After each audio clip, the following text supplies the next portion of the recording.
할렐루야. 오늘도 하나님께서 금요 성령 집회로 불러주셨는데 큰 은혜로 채워주실 줄로 믿습니다. 하루 종일 일하고 삶의 현장 속에서 많이 지치고 힘들지만 사모하는 마음으로 사모하는 마음으로 나오신 줄로 믿습니다. 하나님께서는 항상 사모하는 사람들에게 은혜를 내려주셔요. 하나님께서 여러분 가장 우리와 나누고 싶은 게 뭐냐면 하나님께서는 우리와 함께하고 싶어 하십니다. 항상 우리가 어디에 있든지 우리와 함께 하시기를 원하시고, 하나님께서 함께 하시는 현장 속에 기적이 일어납니다. 문제가 해결되고 막혀있는 담이 무너지는 그런 역사가 일어나게 된다는 거예요. 그래서 오늘 특별히 미가서 2장 13절 말씀을 통해서 하나님께서 우리에게 큰 은혜로 채워주실 줄로 믿습니다. 어떤 분들은 하나님께서 자신을 몰아가신다 이렇게 말씀하시는 분이 있더라고요. 그것은 잘못된 표현입니다. 하나님은 우리를 절대로 뒤에서 막 어떤 위험으로 몰아넣는 그런 분이 아니십니다. 하나님은 언제나 앞서가시면서 우리를 인도하시는 목자와 같은 그런 하나님이심을 믿게 되기를 바랍니다. 이것을 믿어야 돼요. 그래야 우리는 하나님의 인도하심을 잠잠히 기다리면서 하나님의 인도를 따라서 신앙생활을 하게 되고 마침내 승리할 수가 있게 되는 것이죠. 하나님께서는 마귀가 막고 있는 모든 막힌 담을 돌파하시는 돌파의 하나님이십니다. 오늘은 특별히 중보기도와 영적 전쟁 26번째 말씀인데요, 막힌 담을 돌파하라, 이런 제목의 말씀입니다. 인생을 살면서 뭔가 답답하고 막혀 있는 것 같은 그런 느낌을 우리가 경험할 때가 종종 있습니다. 어떤 분들은 물질 때문에 목사님들에게 가끔씩 질문하시는 분들이 있어요. 조금만 더 수입이 늘어나면 좋겠는데 어떻게 하면 될까요? 이렇게 질문을 하죠. 그때 많은 목사님들이 절제하고 이렇게 전략하는 것이 미덕이다, 이런 쪽으로 상담을 해주는 경우를 볼 수 있는데, 여러분 전혀 그렇지 않습니다. 뭔가 결핍이 찾아왔다고 한다면 그것은 여러분 사인이에요. 하나님 앞에 기도하라는 사인이에요. 결핍이 느껴진다고 생각한다면 여러분 하나님께 기도하십시오. 그 결핍 때문에, 이 결핍 채워달라고 기도하는 것 때문에 여러분의 인생 속에 놀라운 일이 일어날 수 있다는 거예요. 살아계신 하나님을 만날 수도 있고 하나님께서 예비해 놓으신 놀라운 축복을 받아 누릴 수 있는 그런 역사가 일어날 수 있다는 거예요. 하나님께서 많은 은혜를 예비해 놓고 계시는데 우리가 구하지 않고 찾지 않고 두드리지 않다 보니까 그것이 여전히 쌓여 있는 거예요. 우리가 누리지를 못하는 거예요. 여러분, 하나님의 역사는 참 신기합니다. 이스라엘의 그 역사를 보면은 사사기 시대가 끝났어요. 그리고 이제 왕정 시대로 넘어가는 굉장한 변화의 시기가 찾아오게 되죠. 그 변화의 시기에는 항상 누군가가 깨어서 기도해야 됩니다. 기도할 때 그 변화의 시기에 하나님의 뜻이 이루어질 수 있어요. 그런데 사사기 말엽에 보면은 성직자의 타락이 있고요, 레위인들이 타락하잖아요. 그리고 내전까지 일어나가지고 이스라엘 민족 중에 기도하는 사람이 없어요. 그때 하나님께서는 한나라고 하는 한 여인을 기도하게 만드십니다. 한나는 여러분 애를 낳지 못해서 기도를 시작해요. 아이를 낳지 못한 것 때문에 아이가 없으니까 둘째 부인을 남편이 데려왔잖아요. 그 둘째 부인이 한나를 멸시하고 무시하는 거예요. 그 무시당하는 게 너무 서럽고 원통하고, 그래서 하나님 앞에 나아가서 하나님 아들 주세요, 기도하기 시작합니다. 지극히 이기적인 기도였어요. 그런데 하나님께서는 그 한나의 기도를 들으시고 이 변환기 시대, 왕정으로 넘어가는 그 시대에 하나의 씨앗으로 삼으시고 그 기도를 통해서 사무엘이라고 하는 위대한 선지자가 태어나게 만드심으로 왕정으로 넘어갈 수 있도록 하나님께서 이 변혁의 시기에 물꼬를 그쪽으로 터 가셨다라는 거예요. 이게 굉장히 놀랍습니다. 그래서 뭔가 내 삶에 결핍이 생겼고 뭔가 답답한 일이 생겼다, 이것은 하나님께서 기도하라는 거예요. 기도하다 보면 나는 눈에 보이는 거, 나의 결핍 때문에 기도하지만은 그 기도를 통해서 하나님께서는 교회를 새롭게 하실 수도 있고 새로운 역사를 이루어 가실 수 있다는 거예요. 내 자녀, 내 남편을 향한 하나님의 계획이 이루어지도록 만드실 수 있다라는 것입니다. 그래서 여러분, 우리는 우리의 환경에 대해서도 좀 민감해야 돼요. 뭔가 답답한 게 있어. 뭔가 될 것처럼 될 듯 하는데 안 되는 게 있어요. 내 힘으로 잘 안 돼요. 이럴 때 여러분, 돌파가 필요한 거예요. 하나님 앞에 엎드려서 기도하게 되면은 여러분, 강력한 돌파가 이루어지는 그런 역사들이 일어나는 거 믿으시기 바랍니다. 이 돌파하는 거, 이 군사적인 영어 같잖아요. 이 돌파가 영어로는 breakthrough예요. breakthrough. 여러분, 이게 우리의 삶에 뭔가 답답한 것들을 뚫어버리는 그 능력입니다. 여러분, 어떤 영역에서 돌파가 필요한지 한번 생각해 보신 적이 있어요? 오늘날에 많은 분들이 무기력증에 빠져 있는 분들이 있더라고요. 의욕을 상실해 버렸어요. 아무것도 안 하는 분들이 있습니다. 이런 무기력증으로부터 이 해방되기 위해서는 강력한 돌파가 필요한 거예요. 돌파가 이루어지면 이 무기력증에서 해방이 되고 열정이 넘치는 그런 인생을 살아가게 되는 줄 믿으시기 바랍니다. 오늘 본문 한번 우리 같이 한번 읽어볼까요? 미가서 2장 13절 말씀 같이 읽어보겠습니다. 길을 여는 자가 그들 앞에 올라가고 그들은 길을 열어 성문에 이르러서는 그리로 나아갈 것이며 그들의 왕이 앞서가며 여호와께서는 선두로 가시리라. 아멘. 하나님께서 맨 앞장서서 나아가게 되는데요, 하나님께서 앞서 가시는 분이시고 하나님께서 지나가시면 막혀있는 담도 저절로 다 무너져 버리는 거 믿으시기 바랍니다. 우리가 어린이들 보는 만화 영화 보면은 가끔 가다가 사람을 탁 밀면은 사람이 벽을 뚫고 막 지나가 버린 그런 장면들이 나오지 않습니까? 하나님께서 지나가셔 버리면 그냥 뚫어지는 역사가 일어납니다. 그래서 뭔가 답답한 일이 있고 뭔가 될 듯 하면서 안 되고 또 나의 삶에 뭔가 부족한 거, 결핍이 느껴진다고 한다면 여러분, 하나님께 구하시기 바랍니다. 하나님은 정말로 우리와 함께 하시기를 원하시는 분이에요. 하나님께서 함께 하시고 하나님께서 우리 앞서서 지나가시기만 해도 막힌 담이 무너지고 브레이크 스루가 일어나는 역사가 일어난다라는 거예요. 그래서 여러분, 하나님께서 지나가실 때 돌파가 이루어진다라는 사실을 항상 생각하시고 막혀있는 그런 담이 있고 뭔가 결핍이 있을 때 하나님의 이름을 부르면서 돌파의 하나님의 이름을 부르시기 바랍니다. 하나님의 그 성호가 여호와라고 하는 그 성호가 7가지가 있어요. 여호와 이레, 예비하시는 하나님, 그죠? 여호와 찌드게누, 나를 의롭게 하시는 하나님. 여호와 샬롬, 평강의 하나님. 여호와 니시, 승리를 주시는 하나님. 여호와 라파, 치료하시는 하나님. 여호와 삼마, 거기에 계시는 하나님. 여호와 라, 목자가 되시는 하나님이 우리와 다 연관이 있어요. 우리와 함께 하시면서 우리를 치료하시고 우리를 인도해 주시고 우리의 필요를 공급해 주시고 우리를 의롭게 만들어 주시는 그 하나님의 성호들입니다. 그런데 여기에 하나 더 있어요. 그게 여호와 파라십니다. 이게 돌파하시는 하나님이라고 하는 뜻이에요. 하나님께서 우리와 함께 하시면 하나님께서 앞서서 가시기 때문에 다 돌파가 되는 거예요.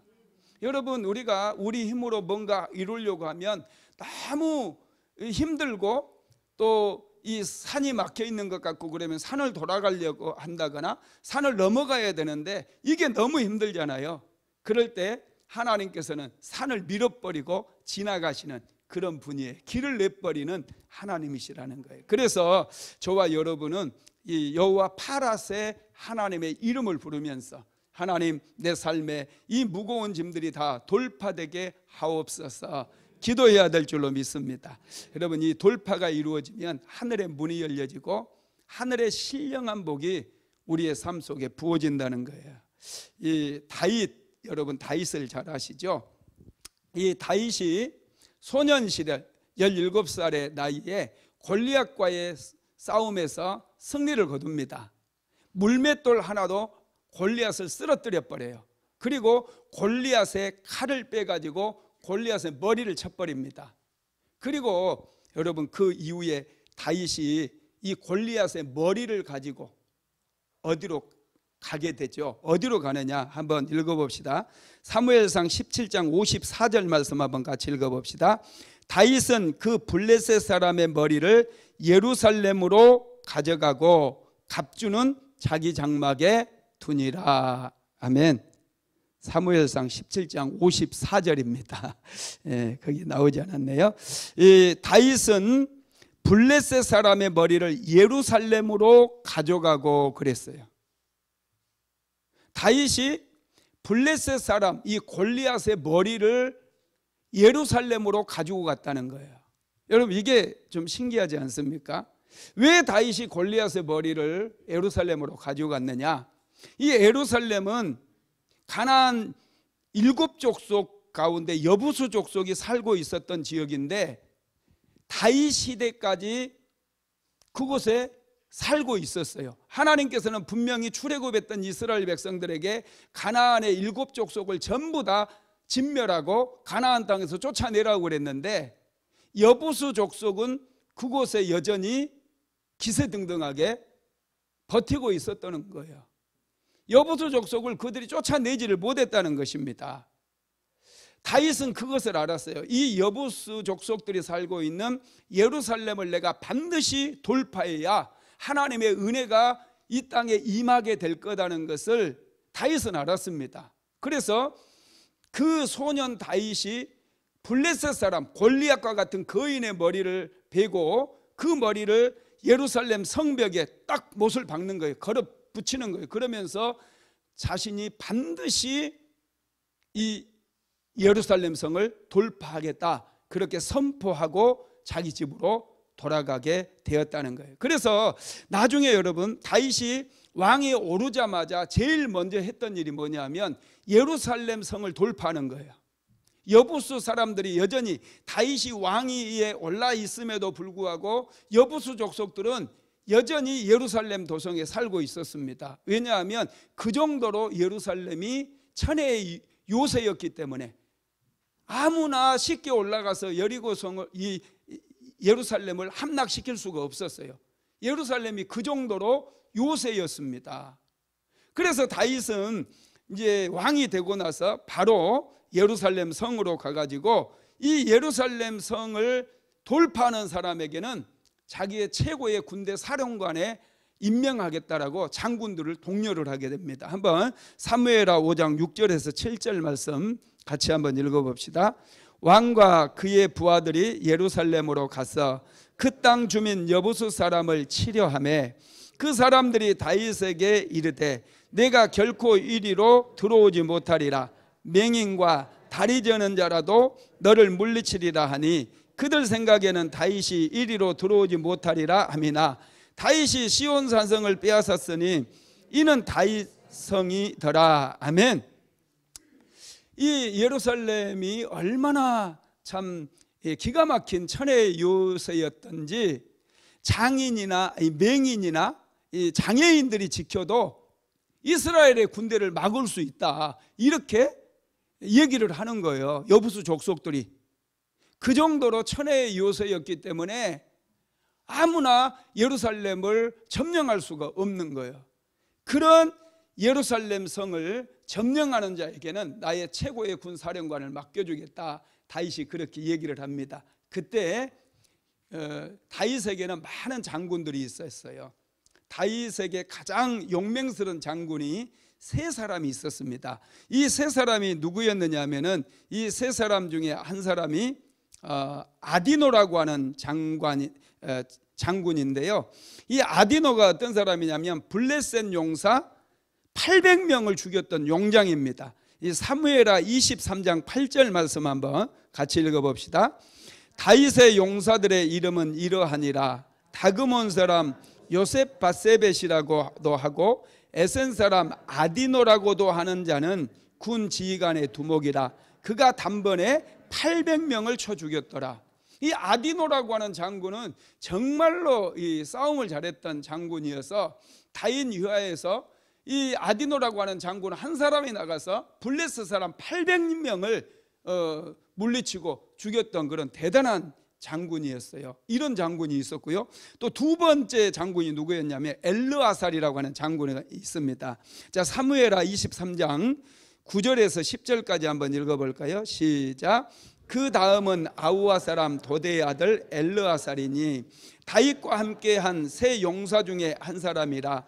블레셋 사람들이 싸우려고 거기에 모임에 이스라엘 사람들이 물러간지라. 세 용사가 싸움을 도두고 그가 나가서 손이 피곤하여 그의 손이 칼에 붓기까지 블레셋 사람을 치니라.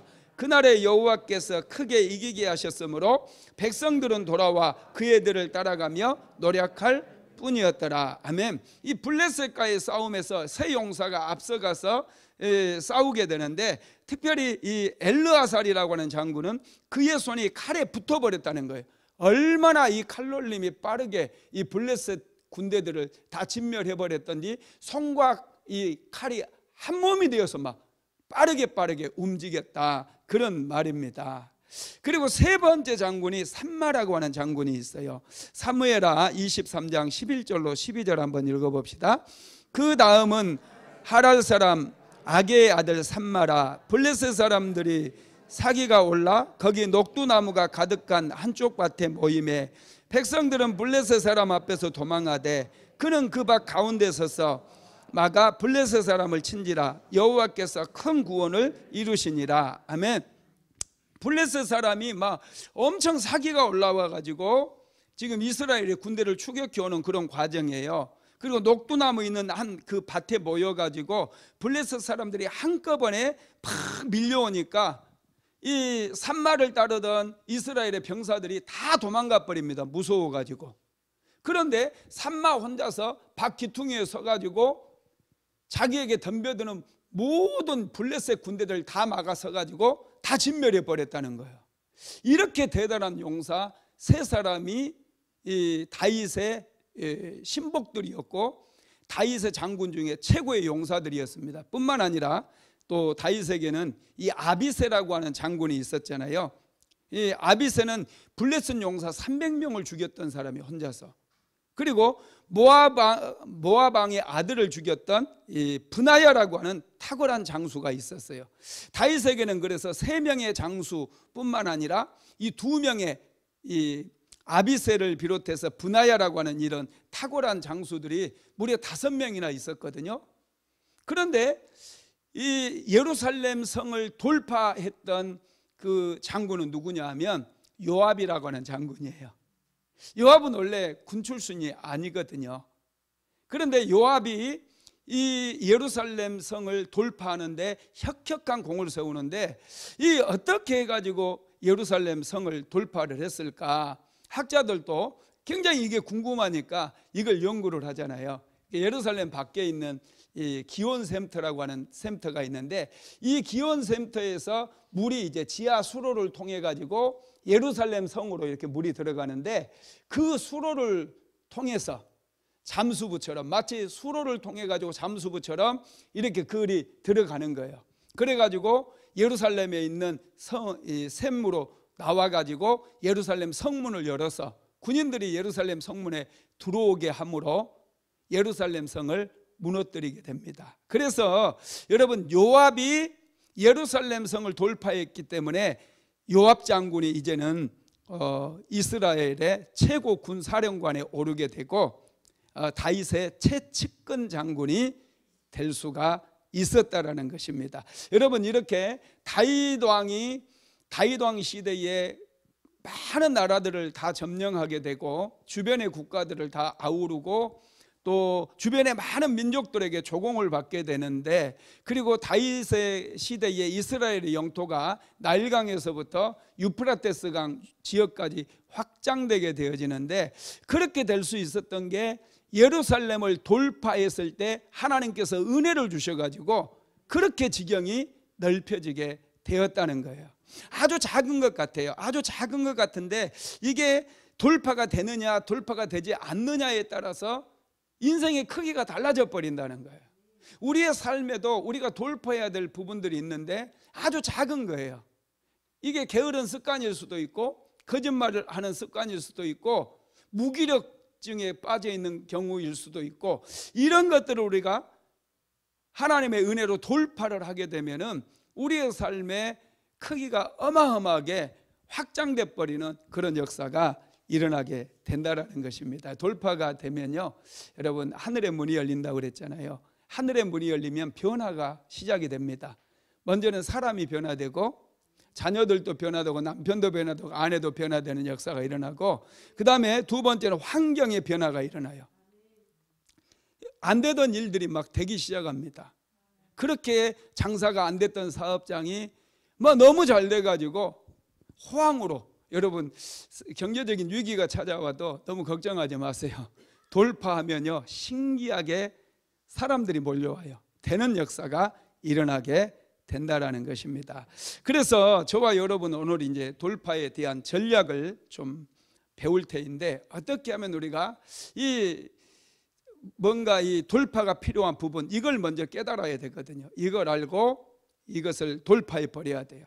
우상 숭배도 또 게으른 습관이라든지 이런 것들 돌파를 해버려야 됩니다. 그래야 역사가 일어나기 때문에 그렇습니다. 그러면 여러분, 우리의 삶에 돌파가 임하게 하려면 어떻게 해야 될까요?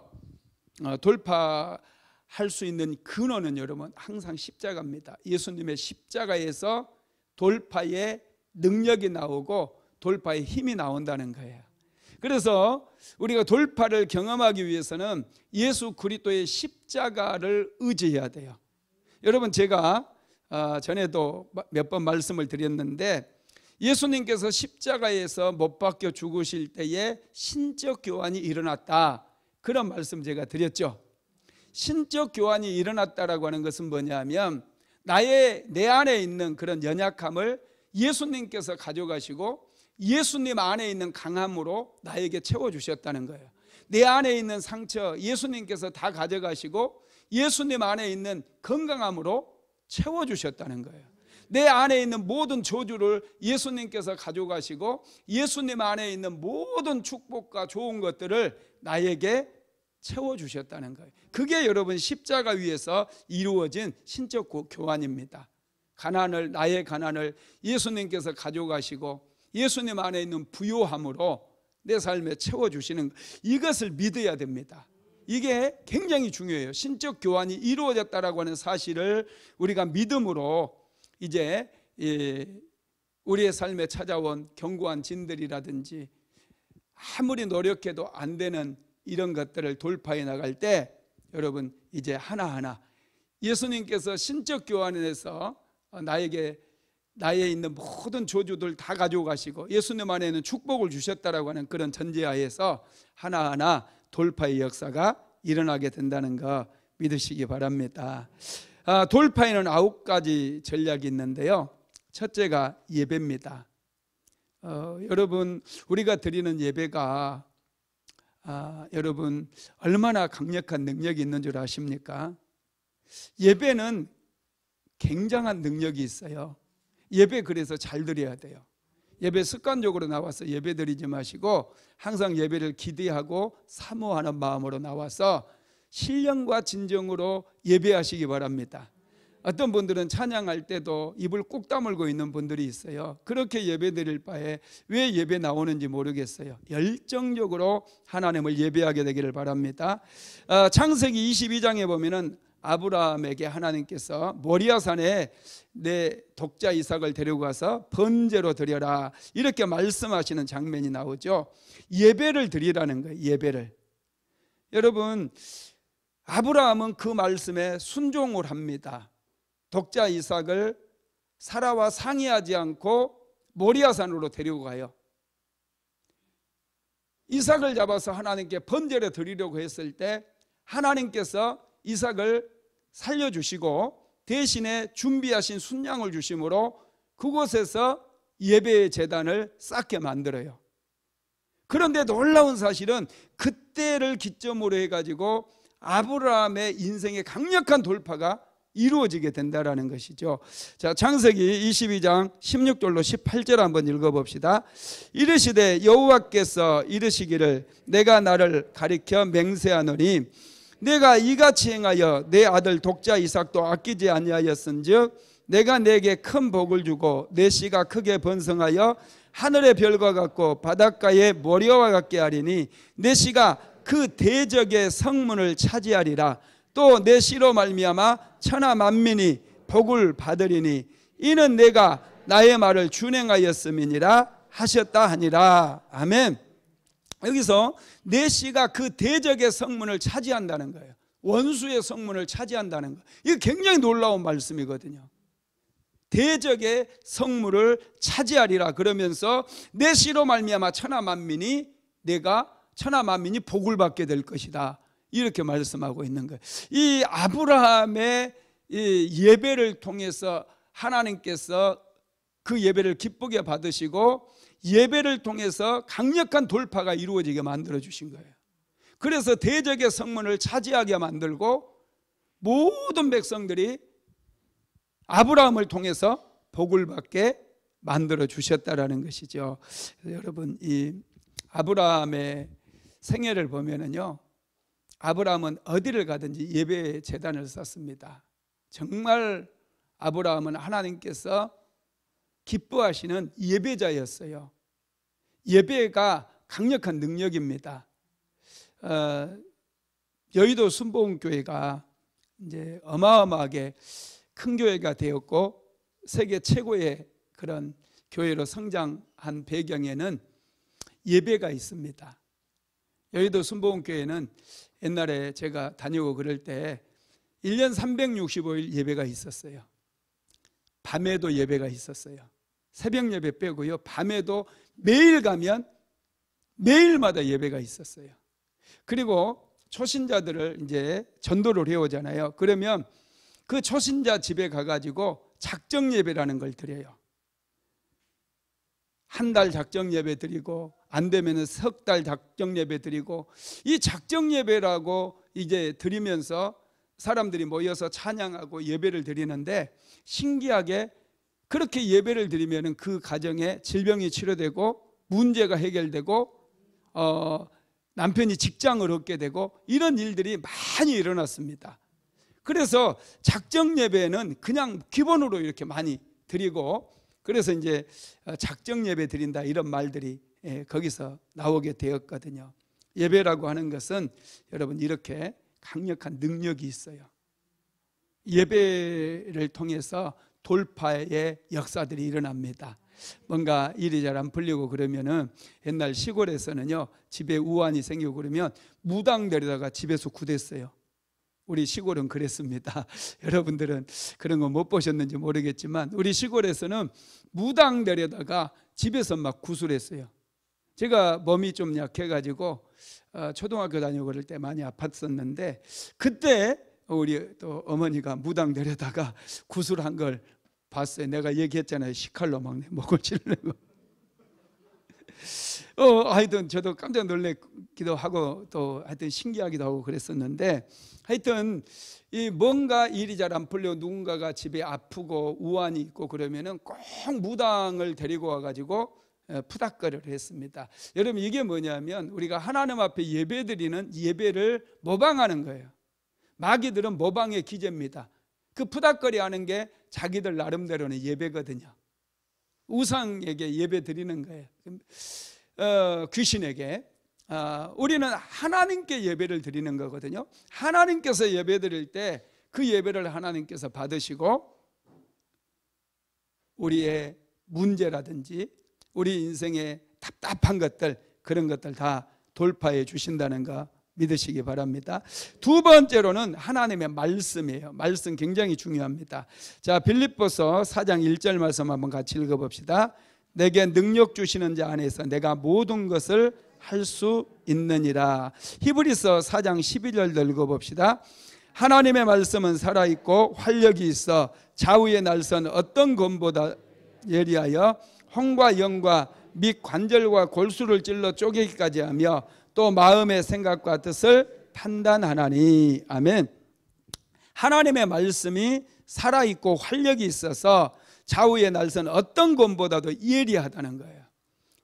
그래서 여러분, 이 말씀을 우리가 자꾸 암송하고 기도할 때도 그 암송한 말씀을 자꾸 끄집어내서 그 말씀을 선포하고, 그러다 보면은 이 말씀에 강력한 능력이 나타나 가지고 돌파의 역사들이 일어납니다. 여러분, 성경 암송하고 계시죠? 더 열심히 하세요. 성경 말씀은 여러분 하나님께서 주시는 말씀이거든요. 이것은 이 하나님의 말씀을 우리가 자꾸 암송을 하다 보면은 우리가 하나님의 언어, 말하는 음성도 들을 수가 있어요. 영어도 영어 단어를 많이 외우면, 우리가 우리나라 말이 아니기 때문에 영어 단어를 많이 외우다 보면은 외국인들이 말하는 그게 하나씩 들립니다. 하나씩 들리다 보면은 자꾸 듣다 보면은요, 이상하게 그 문장으로 만들어져 들려요. 제가 그 월피동에서 목회할 때 피지에서 왔던 한 집사님이 있었는데, 그 집사님이 피지에 있었던 자기 목사님이 한국에 온다고, 이분이 미국 선교사였는데 한국에 온다고 우리 교회에서 한번 집회를 하게 해달라고 그러더라고요. 그래서 알았다고 데리고 오라고 그랬어요. 그랬더니 이제 이분이 이제 데리고 왔거든요. 와서 그 미국 선교사죠. 이분하고 계속 같이 이제 한 며칠을 다녔거든요. 신기하게 그분이 하는 얘기가 들리더라고요. 계속 영어로 얘기하는데 그분이 지금 무슨 말을 하는지 내가 알겠는 거예요. 왜냐하면은 옛날에 영어 그래도 많이 공부했잖아요. 단어를 많이 이제 외우고 막 그랬었으니까 그분이 하는 얘기가 막 들리더라고요. 그래서 이제 그 피지에서 오신 그 집사님이 이제 나한테 해석을 해주려고 자꾸 얘기하는데 내가 먼저 해석을 해가지고 얘기를 해준 적도 있고 그래요. 그분이 하는 나는 이제 말은 안 나오지만은 그분이 무슨 얘기하는지 다 들리더라니까요. 이것처럼 우리가 하나님의 말씀을 많이 암송을 하고 있으면은 하나님께서 지금 나에게 무슨 말씀을 하시는지가 막 들려져요. 신기해요. 무슨 말씀을 나에게 원하시는 게 무엇인지, 내가 어떻게 하기를 원하시는지, 그런 것들이 여러분 깨달아지고 알게 되더라는 거예요. 왜냐하면 이 하나님의 말씀은 천국의 언어거든요. 마치 영어가 미국 사람이 사용하는 언어인 것처럼 하나님의 언어가 이 하나님의 말씀 성경이에요. 그래서 이 말씀을 많이 암송을 하게 되면은 하나님께서 원하시는 뜻이 무엇인지 어쩔 때는 말씀으로 이렇게 하나님께서 하실 때도 있고 감동을 주실 때도 있고, 그래서 하나님의 뜻을 우리가 쉽게 분별하게 된다는 것이죠. 그렇기 때문에 이 말씀을 우리가 계속 암송하게 되면 이 막혀있는 담이 무너집니다. 하나님의 뜻을 우리가 이루어 드리기 때문에 막혀있는 담이 무너져 버려요. 그 다음에 세 번째로는 기도입니다. 예레미야서 33장 3절 말씀 같이 읽어볼까요? 너는 내게 부르짖으라. 내가 내게 응답하겠고 내가 알지 못하는 크고 은밀한 일을 내게 보이리라. 너는 내게 부르짖으라 그랬어요. 뭔가 답답하고 그러면 여러분 부르짖어 기도하십시오. 기도할 때도 어떤 분들은 체면을 차리는지 속으로만 기도하더라고요. 여러분 기도가 잘 되기 위해서는 먼저는 입술로 말로 기도를 하셔요. 그리고 좀 크게 부르짖어서 한번 기도해 보세요. 특별히 영적 전쟁을 하기 위해서는 속으로 기도해 가지고는 영적 전쟁 절대로 할 수 없습니다. 부르짖어야 돼요. 크게 외치고 통성으로 기도하고 선포하고 또 방언으로 기도하고, 그래야 영적 전쟁에서 승리할 수 있어요. 속으로 기도하면은 여러분 답답해요. 잘 안 돼요. 영적 전쟁도 뭔가 기도를 할 때 뭔가 딱 잡히면은 참 좋습니다. 어떤 문제든지 또 방해하는 어떤 세력들과 딱 맞닥뜨리게 되면 그때부터 막 기도가 강렬해지기 때문에 맞닥뜨리면 좋아요. 그러기 위해서도 여러분 먼저 크게 소리내서 기도하는 것들을 훈련하시기 바랍니다. 마음으로 기도하고 영으로 기도하고 그러니까 마음의 기도는 조용히 이렇게 중얼중얼하면서 아니면은 생각으로만 하는 게 마음의 기도다 이렇게 생각하는 분들이 있는데 전혀 그렇지 않아요. 마음의 기도는 입으로 여러분 부르짖는 기도를 마음의 기도라고 얘기합니다. 마음의 기도가 잘 되게 되면은 영의 기도가 터져 나오기 시작해요. 방언도 터지게 된다라는 것이죠. 요한계시록 8장 4절 5절도 한번 읽어볼까요? 시작. 향연이 성도의 기도와 함께 천사의 손으로부터 하나님 앞으로 올라가는지라. 천사가 양노를 가지고 제단에 불을 담아다가 땅에 쏟음에 우레와 음성과 번개와 지진이 나더라. 아멘. 성도의 기도와 함께 향연을 천사가 하나님 앞으로 가지고 올라갔다 이렇게 말씀하잖아요. 기도는 하나님께서 다 들으시는 줄 믿으시기 바랍니다. 그래서 기도할 때 강력한 돌파의 역사가 일어나게 되는 것이죠. 그 다음에 네 번째로는 예언입니다. 디모데전서 1장 18절 한번 읽어볼까요? 아들 디모데야, 내가 내게 이 교훈으로서 명하노니 전에 너를 지도한 예언을 따라 그것으로 선한 싸움을 싸우며. 아멘. 예언을 따라서 선한 싸움을 싸우라 이렇게 말씀했거든요. 목사님 요즘도 예언의 은사가 있습니까? 질문하실 수 있는데 예언의 은사 있습니다. 그리고 성경 자체가 예언의 말씀이에요. 이 말씀이 예언의 능력이기도 하지만 하나님께서 때로는 이렇게 기도하다 보면은 지식의 말씀에 은사를 주셔가지고 우리가 지금 어려움을 겪고 있을 때 지식의 말씀의 은사를 주셔서 어떻게 하라고 특별한 말씀을 주실 때도 있어요. 그것을 우리는 예언이라고도 할 수 있는데 이 지식의 말씀의 은사가 임하게 되면요, 여러분 전쟁에서 거의 승리하는 거나 마찬가지예요. 왜냐하면 그대로 하면은 강력한 돌파가 이루어지기 때문에 그렇다라는 것입니다. 그리고 다섯 번째로는 찬양입니다. 시편 149편 5절 한번 읽어봅시다. 성도들은 영광 중에 즐거워하며 그들의 침상에서 기쁨으로 노래할지어다. 아멘. 성도들은 영광 중에 즐거워하며 그들의 침상에서 기쁨으로 노래할지어다 이렇게 말씀했어요. 우리가 하나님께 감사도 할 수 있죠. 감사는 마음으로도 할 수 있지만은 찬양은 마음으로는 잘 안 돼요. 찬양은 입을 열어서 기쁨으로 우리가 하나님을 찬양해야 돼요.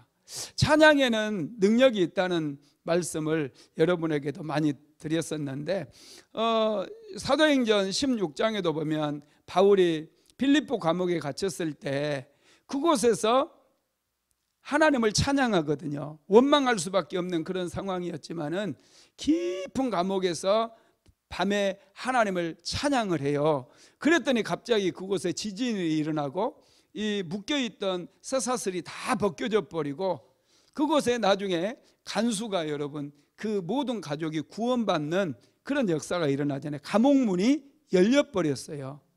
그리고 역대하 20장인가요? 거기에도 보면은 여호사밧 왕이 남왕국 유다의 왕이었을 때 암몬과 모압 자손 그리고 마온 족속들이 10만 명이 넘는 사람들이 이스라엘을 쳐들어왔는데 남왕국 유다를 쳐들어왔죠. 남왕국 유다에는 그들을 막을 만한 그런 군사력이 없었어요. 그래서 하나님께 엎드려서 여호사밧이 기도했을 때 이제 한 선지자가 얘기하잖아요. 너희는 여호와를 찬양하면서 전쟁터로 나아가라고. 그래서 성가대를 조직해 가지고 전쟁터에 나아가서 여호와를 찬양하세요, 여호와를 찬양하세요 하며 나아갔을 때에 하나님께서 복병을 일으켜 가지고 이 모압과 암몬 군대를 싹 쓸어버립니다. 이 찬양이라고 하는 게 이렇게 강력한 능력이 있어요. 돌파의 능력이 있다는 거예요. 그래서 기도가 잘 안 될 때는 여러분 찬양을 하십시오. 찬양에 아주 능력이 있습니다. 기도가 잘 안 되고 답답하고 뭔가 자꾸 눌리고 일이 잘 안 풀리고 사건 사고가 가정에 자꾸 일어나고 이런 일이 있을 때 하나님께 계속해서 찬양을 해보세요. 아침부터 저녁까지 하나님께 내 마음과 생각을 집중하고 의식적으로 의도적으로 하나님을 찬양해 보세요. 하루 종일 찬양해 보세요. 그러면 신기하게 문제가 해결되고 돌파가 이루어져 버려요. 마음이 시원해집니다. 할렐루야. 이 찬양이 원래 이렇게 돌파의 강력한 능력이기 때문에 그렇습니다. 다윗이 여러분 기쁨으로 춤을 추면서 하나님을 찬양했잖아요. 이 성막이 들어올 때 여호와의 언약궤가 예루살렘으로 돌아올 때에 춤을 추면서 이 바지가 벗겨지는 것도 모르고 막 열광적으로 춤을 추면서 그렇게 이 언약궤를 맞이를 하는 모습을 보는데 그게 엄청난 능력이에요. 그래서 하나님께서 다윗의 장막을 그렇게 사랑하셨던 거예요. 시편 145편 6절도 한번 읽어볼까요? 그들의 입에는 하나님에 대한 찬양이 있고 그들의 손에는 두 날 가진 칼이로다. 아멘. 그들의 입에는 하나님에 대한 찬양이 있다는 거예요. 마음이 눌리고 환경이 눌리고 그럴 때 하나님을 찬양하십시오. 강력한 돌파가 이루어집니다.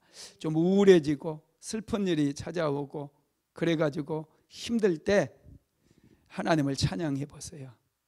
치매도 오지 않습니다. 찬양을 하면요 나이가 들어도 치매가 안 오고 우울증도 사라져 버리게 된다는 거죠. 그리고 여섯 번째로는 크게 소리를 지르는 거예요. 기도하면서 그냥 뭐 아침에 일어나 가지고 옆집에 대고 그냥 소리 질러라 그런 얘기가 아니고요. 하나님 앞에 기도하면서 기도의 마지막에 막 함성을 지르면서 외쳐보세요. 무너지라고, 막힌 담이 무너지라고 소리를 한번 질러보라는 거예요. 이스라엘 백성들이 여리고성을 무너뜨릴 때 마지막 날 7바퀴를 돌고 나서 하나님께서 그들에게 외치라고 그랬어요. 소리를 지르라고 그랬습니다. 그럴 때 여리고성이 무너져 버렸거든요. 시편에도 보면은 하나님께서 외치라는 말이 참 많이 나와요. 한번 읽어봅시다. 시편 47편 1절입니다. 시작. 너희 만민들아 손바닥을 치고 즐거운 소리로 하나님께 외칠지어다. 하나님께 외치래요. 손바닥을 치고 즐거운 소리로 하나님께 외칠지어다 그랬어요. 여러분 이 외치다라고 하는 말이 히브리어로 지금 시편에 나와 있는 구약 성경은 히브리어로 기록되어 있잖아요. 이 외칠지어다 이게 히브리어 의미가 뭐냐면 마귀의 성을 뚫고 지나가다 그런 뜻이에요.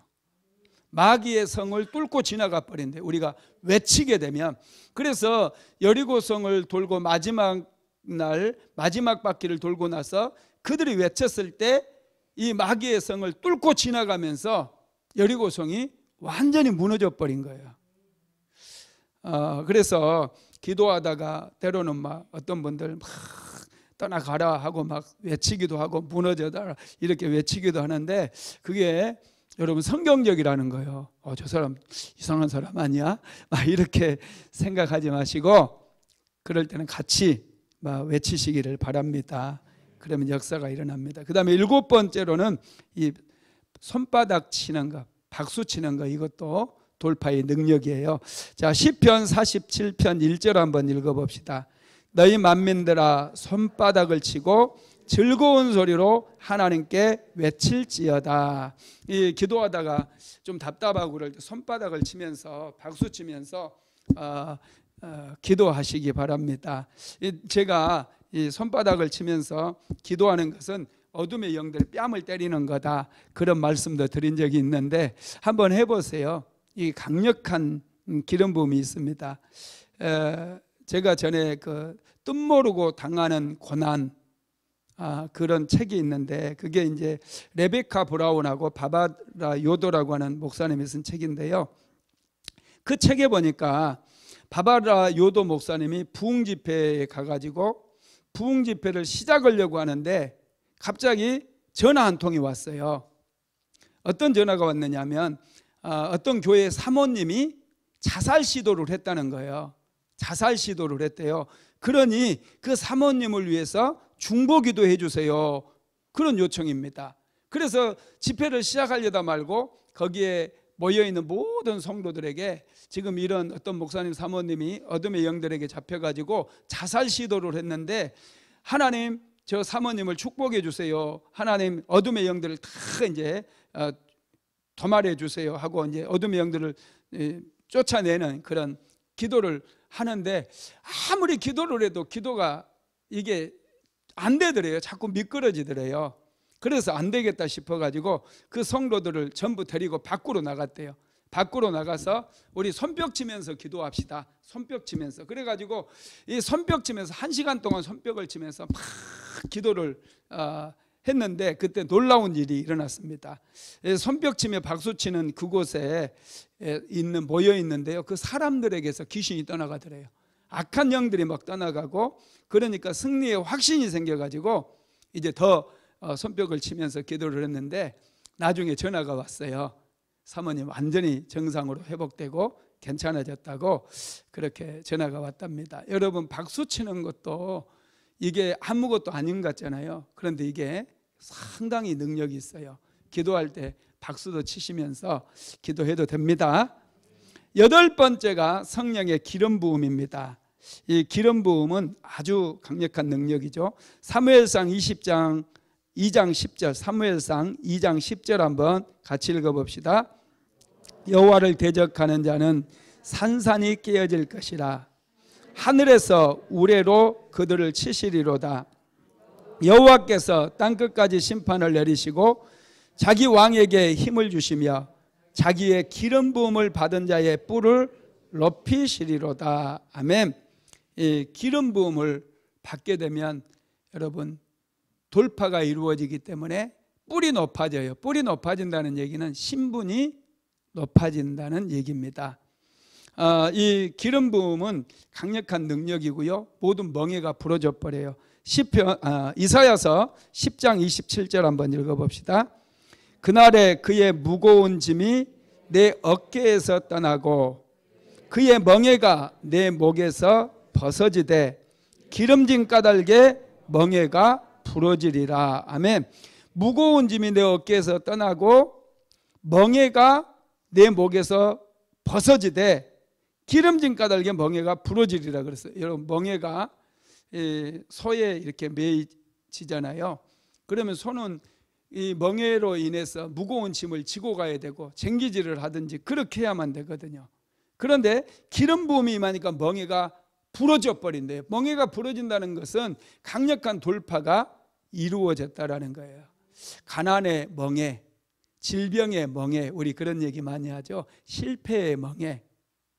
어둠의 영들에게 우리가 눌리다 보면은 이런 멍에가 생겨가지고 이런 멍에를 숙명처럼 받아들이는 분들이 있어요. 가난은 하나님께서 주신 게 아닙니다. 하나님께서는 사람을 만드시자마자 복을 주셨어요. 그래서 가난을 숙명처럼 받아들이지 마십시오. 하나님께서는 우리에게 더 좋은 것을 주기 원하시고 우리 인생에 복을 주시기를 원하시는 분이에요. 그래서 하나님께 기름 부음을 달라고, 성령의 기름 부음을 달라고 해서 이 멍에들을 불어버려야 돼요. 부러뜨려야 돼요. 질병의 멍에도 부러뜨리고 가난의 멍에도 부러뜨리고 저주의 멍에도 다 부러뜨려야 돼요. 그래야 돌파가 이루어지기 때문에 그렇습니다. 이사야서 32장 15절도 한번 읽어봅시다. 마침내 위에서부터 영을 우리에게 부어주리니 광야가 아름다운 밭이 되며 아름다운 밭을 숲으로 여기게 되리라. 마침내 위에서부터 영을 우리에게 부어주신다. 이게 뭐냐면 기름 부음을 얘기합니다. 성령의 기름 부음을 하나님께서 부어주시면 광야같이 황폐한 인생들이 아름다운 밭이 된다는 거예요. 광야는 모래바람만 일잖아요. 광야에는 뱀이나 정갈 같은 것만 득실거리잖아요. 그런데 하나님의 영, 기름 부음이 우리에게 부어지면은 아름다운 밭이 된다는 거예요. 아름다운 밭, 아름다운 곡식이 무르익는 그런 밭이 되고, 아름다운 밭을 숲으로, 이 포도나무 숲으로, 또 아름다운 열매가 맺는 그런 숲으로 여기게 될 것이다. 이렇게 말씀을 한 것이죠. 그래서 여러분, 광야가 돌파된다는 거예요. 성령의 기름 부음이 임하면 열매 없이 인생을 살아가는 사람들이 이제는 열매 있는 인생을 살아가게 된다는 거예요. 아이를 낳지 못하는 사람들이 아이도 낳게 되고, 이 맨날 실패하고 가난했던 사람들이 이제는 풍성한 열매를 맺는 그런 인생을 살아가게 된다는 것이죠. 그래서 기름 부음을 사모하시기 바랍니다. 9번째 마지막 전략인데 이게 웃음입니다. 히브리서 1장 9절 한번 같이 읽어봅시다. 주께서 의를 사랑하시고 불법을 미워하셨으니 그러므로 하나님 곧 주의 하나님이 즐거움의 기름을 주께 부어 주의 동료들보다 승하게 하셨도다. 아멘. 하나님께서 즐거움의 기름을 부어주셨다는 거예요. 기쁨을 주셨다는 거예요. 그래서 웃게 된다는 거예요. 그랬더니 주를 동료들보다, 우리 친구들보다 더 뛰어나게 되었다는 거예요. 돌파가 이루어지기 때문에. 여러분, 하나님께서 항상 기뻐하라 이런 말씀하셨잖아요. 그죠? 기뻐하는 거, 이게 강력한 돌파의 능력이에요. 힘들다고 인상 쓰고 다니지 마세요. 그러면 어둠의 영들이 더 좋아합니다. 제 인상 썼네? 땡큐. 그러면서 역시 쟤는 내가 아주 좋아 계속 인상 써. 그러면서 푹푹 자꾸 찌르고 더 안 좋은 일이 많이 생기게 만듭니다. 자꾸 웃고 다녀야 돼요. 힘들어도 여러분 웃어보세요. 그러면 신기하게 환경이 바뀌어버려요. 돌파가 이루어지기 때문에 환경도 바뀌게 된다는 것입니다. 물론 하나님께서 주시는 그 기쁨이라고 한다면 더 좋겠죠. 근데 우리의 몸은요, 신기해요.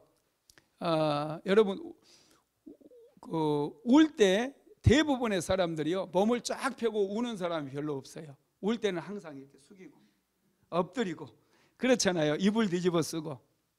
웃을 때는 사람들이 어때요? 항상 이렇게 쫙 몸을 쫙 펴고 웃거든요. 이렇게 몸을 쫙 펴고 웃을 때에 굉장한 그런 기름 부음이 부어지고요, 돌파가 이루어져요. 마귀는 자꾸 우리를 숙이게 만들고 위축되게 만들고 몸을 구부리게 하지만은 성령이 임할 때 여러분, 우리를 하나님께서 몸을 펴게 하시고 우리에게 기쁨도 주시고 은혜를 주신다라는 것이죠. 그래서 오늘 그 돌파의 9가지 전략을 말씀드렸었는데, 이것을 깊이 생각하시고 하나씩 적용해 보세요. 예배를 드릴 때도 형식적으로 나와서 예배 드리지 말고 정말 기쁨으로 하나님을 예배하고 살아있는 예배를 드리십시오. 어떤 예배가 살아있는 예배냐? 사모하는 예배예요. 내가 사모해서 나오면 여기에 앉아있는 모든 사람들이 다 은혜를 못 받아 나 혼자 은혜 받는 거예요. 그 예배에 하나님께서 연락하시게 되면 강력한 돌파가 이루어져요. 믿으시기 바랍니다. 말씀을 마무리합니다. 돌파가 이루어지면 놀라운 변화가 이루어지는데요, 믿음이 성장하고 하나님의 약속이 성취되고 가난이 돌파되고 질병도 돌파되고 환경이 변화되는 그런 놀라운 역사가 일어나고 재정의 축복도 이루어집니다. 재정 축복도 여러분들의 인생 속에 많이 부어지게 되기를 주님의 이름으로 축복합니다.